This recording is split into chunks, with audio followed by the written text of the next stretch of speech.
So today we are going to discuss about electric circuit. So the very first question arises that what is an electric circuit? So an electric circuit can be defined as a closed path through which an electric current can flow. Various components such as battery, resistor, wire, key, bulb, etc. can be connected in different ways to construct an electric circuit. Now we know that how an electric circuit is made. That means that which components are used in an electric circuit. But we don't know that how to make an electric circuit. So let's move on to the diagram of electric circuit so that we clear our doubt of making an electric circuit. So as you can see, here is the simple circuit diagram where four main components are used. For example, bulb, ammeter, switch and battery.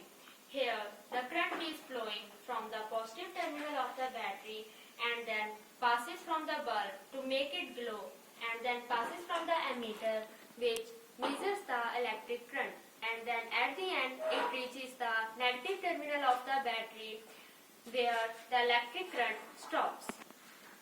Now we know that how you can make an electric circuit. Now we know that how to make an electric circuit, so let's move on to its components and their symbols.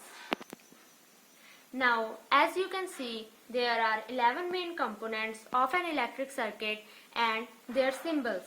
Now first is an electric cell, which is the source of current.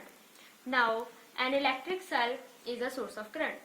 Next is a battery, which plays the same role as a cell, but it is a combination of cells. Next is switch open. It is the switch which is used in open circuit, which means that, for example, if we open the switch, then the electricity stops. Next, fourth one is the switch closed, which means that switch which is used in a closed circuit. For example, if we close a switch, then the electricity runs, which means the electric current starts flowing. Next is a wire joint, which means that if we want to join a device or a wire with another wire, then we use the symbol of wire joint. Next, sixth one is the wire crossing without joining, which means that wires which are crossing without joining. If we don't want to join a device or a wire with another wire, then we use the symbol of wire crossing without joining. Next is the electric bulb, which uses the electricity to glow. Here, the electric bulb is the main component of electric circuit because it uses the electricity to glow.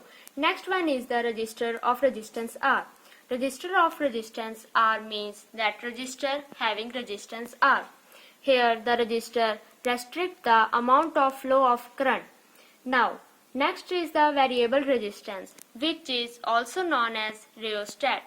It regulates the flow of current by increasing or decreasing the resistance. Now, next is the ammeter and further there is voltmeter. Now you'll be wondering that which device is used to measure electric current and which device is used to measure potential difference.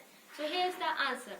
Ammeter is the device which is used to measure the electric current and voltmeter is the device which is used to measure potential difference.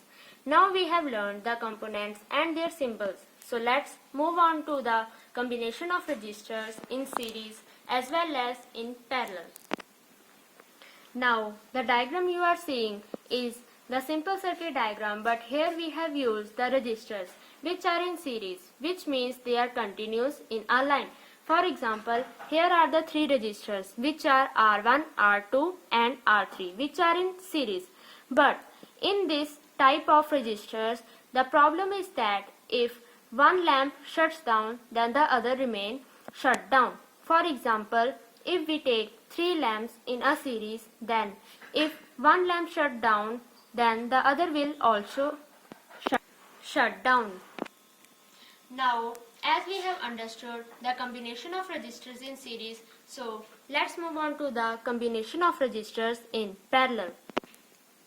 Now, the diagram you are seeing are the combination of resistors in parallel.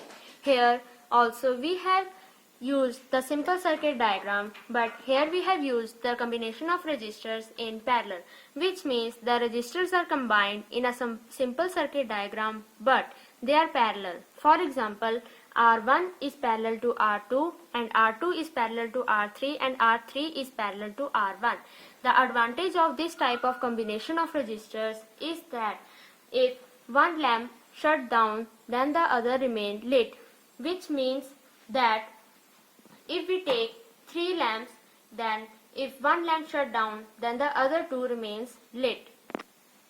Now, as we have seen the combination of resistors in series as well as in parallel, so let's move on to the examples.